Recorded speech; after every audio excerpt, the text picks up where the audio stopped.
Hi అండి, welcome to Jhansi అభిరుచులు. నేను మీ ఝాన్సీ. ఈరోజు వీడియోలో పనస గింజలతో లడ్డు ఎలా తయారు చేసుకోవాలన్నది ఈ వీడియోలో చూపిస్తాను. పనస తొనలు తినేసి గింజలను పడేస్తూ ఉంటారు కదా, ఈ పనస గింజలతో కూడా చాలా రకాల రెసిపీస్ తయారు చేసుకోవచ్చు.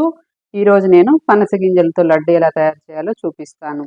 అందుకు కావలసిన పదార్థాలు: పనస గింజలు, బెల్లం, అలాగే వేరుశెనగ గింజలు, కాస్త నెయ్యి. ముందుగా స్టవ్ వెలిగించుకొని స్టవ్ మీద ఒక ప్యాన్ పెట్టుకోవాలి. ఇందులోనికి వేరుశెనగ గింజలను వేసి వేయించుకుంటున్నాను.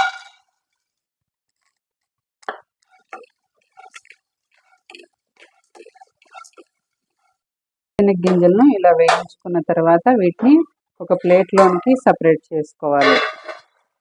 తిరిగి స్టవ్ మీద ప్యాన్ పెట్టుకొని అందులోనికి మనం తీసుకున్న పనస గింజలను వేసుకొని వేయించుకోవాలి. ఇలా వేయించుకోవడం వల్ల పైన ఉన్న పొట్టు ఈజీగా వచ్చేస్తుంది.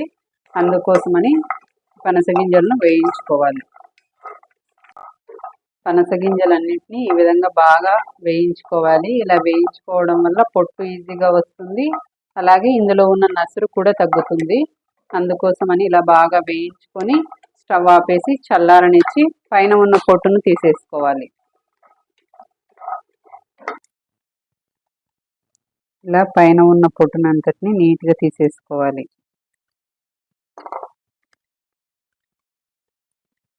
పనస గింజలకంతటికి పైన ఉన్న పొట్టునంతా ఈ విధంగా తీసుకున్న తర్వాత ఒక మిక్సీ జార్ తీసుకొని అందులోనికి ఈ పనస గింజలను వేసుకొని గ్రైండ్ చేసుకోవాలి. పనస గింజలనంతా ఈ విధంగా గ్రైండ్ చేసుకున్న తర్వాత ఈ మిశ్రమాన్ని ఒక బౌల్లోనికి సపరేట్ చేసుకోవాలి. మిక్సీ జార్లోనికి వేయించి పెట్టుకున్న వేరుశెనగ గింజలను వేసుకొని కాస్త కచ్చాపచ్చగా గ్రైండ్ చేసుకోవాలి.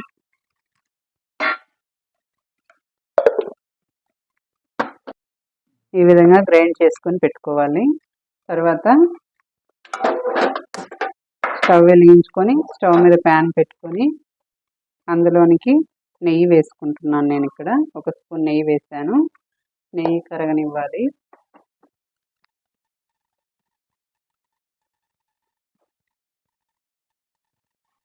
నెయ్యి కాస్త మెల్ట్ అయిన తర్వాత ఇందులోనికి బెల్లం వేసుకుంటున్నాను. నేను ఇక్కడ ఒక కప్పు బెల్లం వేస్తున్నాను. బెల్లాన్ని ఈ నెయ్యిలోనే కరిగించుకోవాలి. వాటర్ ఏమీ వేయకుండా మంటని లో ఫ్లేమ్లో పెట్టి బెల్లం అంతా బాగా కరిగేటట్లుగా కరిగించుకోవాలి.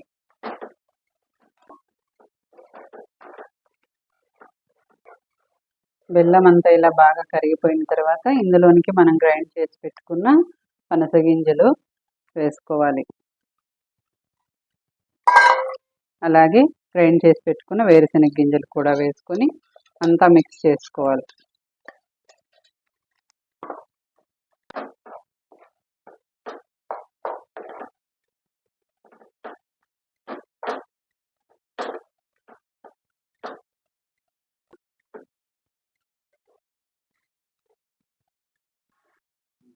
ఈ విధంగా కచ్చా పచ్చగా గ్రైండ్ చేసుకుంటే తినేటప్పుడు పంటి కింద పడుతూ ఉంటే కమ్మగా ఉంటుంది.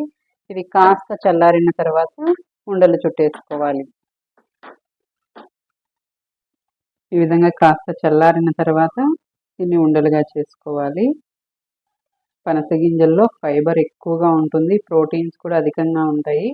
పనస గింజలతో చాలా రకాల రెసిపీస్ తయారు చేసుకోవచ్చు. పనస గింజలతో కర్రీ కానీ, అలాగే ఇలా లడ్డు కానీ, లేదా పనస గింజల్ని వేయించుకొని తినచ్చు, ఉడికించుకొని తినచ్చు, చాలా బాగుంటాయి. బిర్యానీ కూడా తయారు చేసుకోవచ్చు. చూసారుగా, పనస గింజలతో ఎంతో హెల్దీగా టేస్టీగా లడ్డును తయారు చేసుకోవచ్చు. మీరు కూడా ఈ విధంగా ఒకసారి ట్రై చేసి చూడండి. చాలా టేస్టీగా ఉంటుంది. పిల్లలకు కూడా స్నాక్స్ బాక్సుల్లోకి బాగా యూజ్ అవుతుంది. నా వీడియో మీకు నచ్చినట్లయితే లైక్ చేయండి, షేర్ చేయండి, సబ్స్క్రైబ్ చేసుకోండి. Thanks for watching.